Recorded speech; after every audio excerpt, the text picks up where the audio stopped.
sekolah. Tapi emang perlu sekolah sih. Jadi nggak terlalu itu bang. Assalamualaikum warahmatullahi wabarakatuh. Halo semuanya, kami dari kelompok 3 mata kuliah kekuatan material akan mempresentasikan hasil dari kelompok kami. Kami yang beranggotakan 5 orang, yaitu ada Zahid, Adam, Satria, Dimas, dan Andin. Lanjut, di sini ada gabungan tegangan geser dan tegangan lentur. Pengertian tegangan gabungan juga ada. Tegangan gabungan merupakan tegangan yang terjadi akibat gabungan lebih dari satu gaya, seperti tegangan lentur dan tegangan normal, tegangan geser, dan tegangan lentur. Di sini ada pengertian tegangan geser. Jadi, tegangan geser ini dapat dianggap sebagai gaya geser persatuan luas atau sebagai perubahan bentuk ketika terjadi akibat gaya geser pada bahan. Tegangan geser dapat terjadi pada berbagai jenis bahan, termasuk logam, kayu, dan beton. Ketika tegangan geser ini bekerja pada bahan tersebut mengalami deformasi atau perubahan bentuk. Nah, deformasi yang terjadi akibat tegangan geser dapat bersifat elastis atau plastis. Deformasi elastis adalah ketika bahan dapat kembali ke bentuk asalnya setelah gaya geser dilepaskan. Sedangkan untuk deformasi plastis adalah ketika bahan tetap dapat dalam bentuk yang baru setelah gaya geser yang dilepaskan. Contoh terjadinya gaya geser.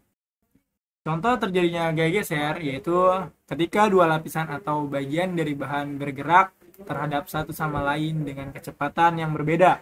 Misalnya, yaitu ketika kita menggerakkan satu tangan kita di atas meja dengan kecepatan konstan. Kita dapat merasakan perlawanan atau gesekan antara tangan kita dan meja tersebut.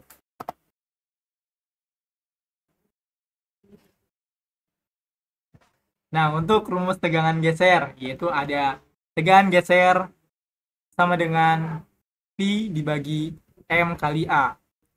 Untuk tegangan geser ini satuannya yaitu megapascal. Untuk V-nya yaitu gaya geser dengan satuan Newton. M-nya jumlah bidang geser. Dan untuk A-nya luas penampang baut dengan satuannya milimeter persegi. Milimeter.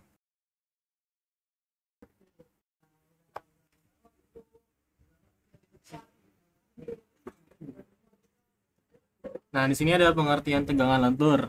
Tegangan lentur atau bending stress merupakan tegangan normal yang dialami sebuah benda saat mengenai beban yang besar. Di mana hal itu terjadi pada suatu titik tertentu yang akhirnya membuat benda menekuk atau membengkok. Nah, faktor apa saja yang mempengaruhi yaitu adalah tegangan lentur, adalah jenis dan kualitas material yang digunakan.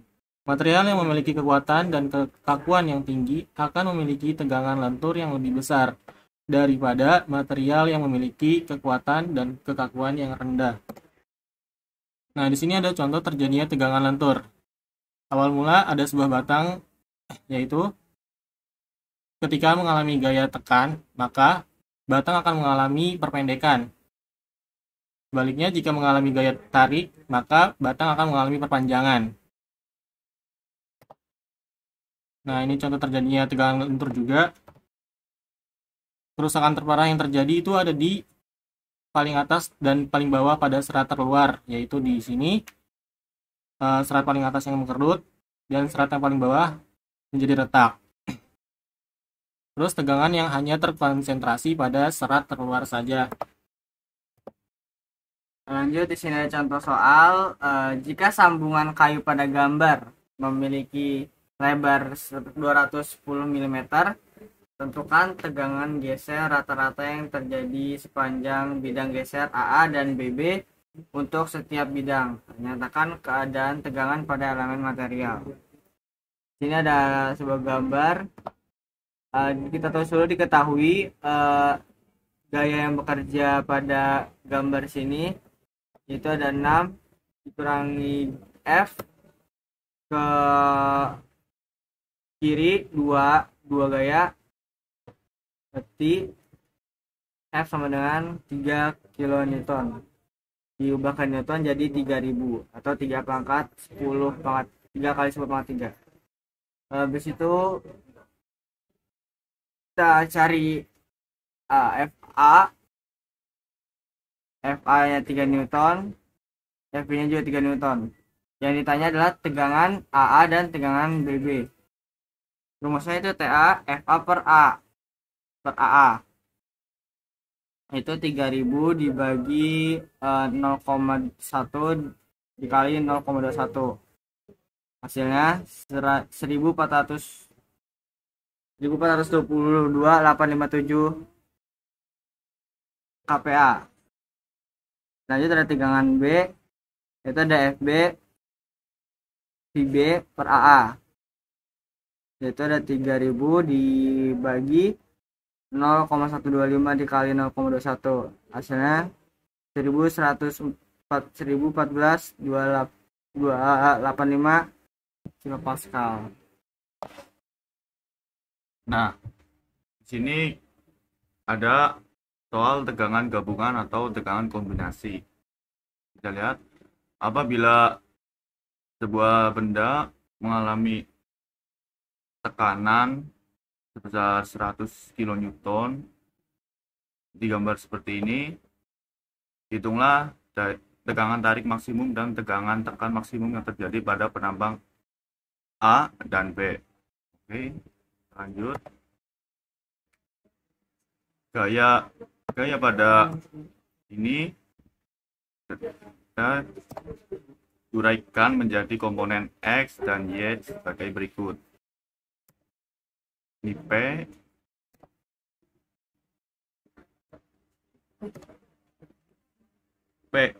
PX adalah, karena di sini 3 dan 4, di sini pasti adalah 5.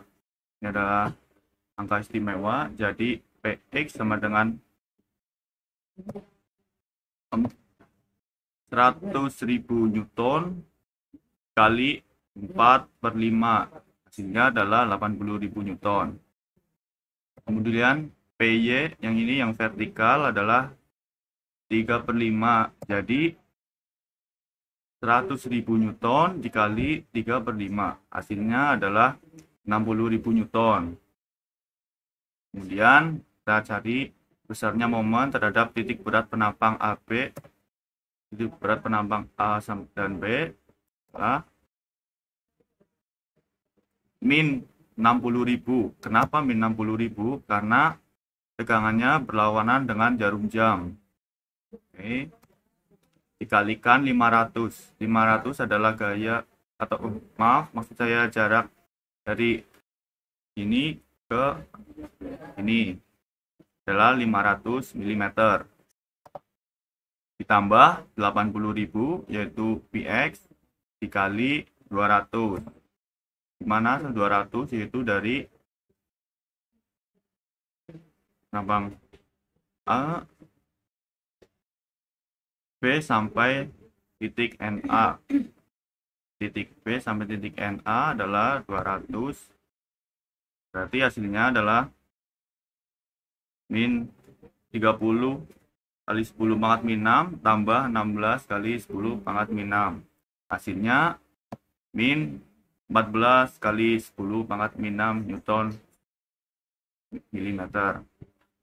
Tegangan di masing-masing titik dapat kita hitung sebagai berikut. Titik A dan titik B. Hitungnya adalah P per A dikurang MC per I.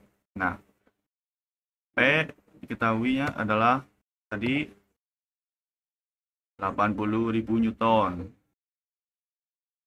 Kemudian A, luas penambangnya 8.000 mm persegi. Jadi 80.000 per 8.000 dikurang MC. MC tadi adalah ini 14 kali 10 pangkat min 6 dikali C. C adalah jarak ini sampai ke sini ini.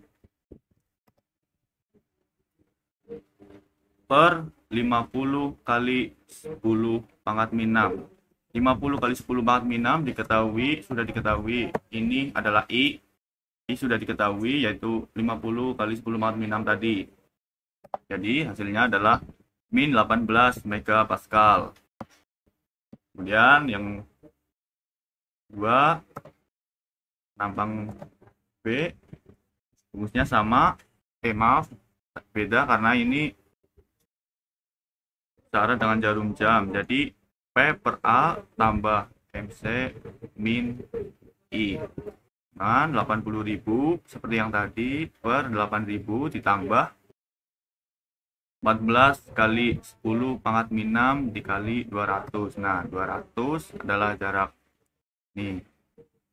Ini B sampai titik NA. 200 per 50 kali 10 pangkat min 6. Itu sama I yang sudah diketahui tadi. Hasilnya adalah 66 megapascal.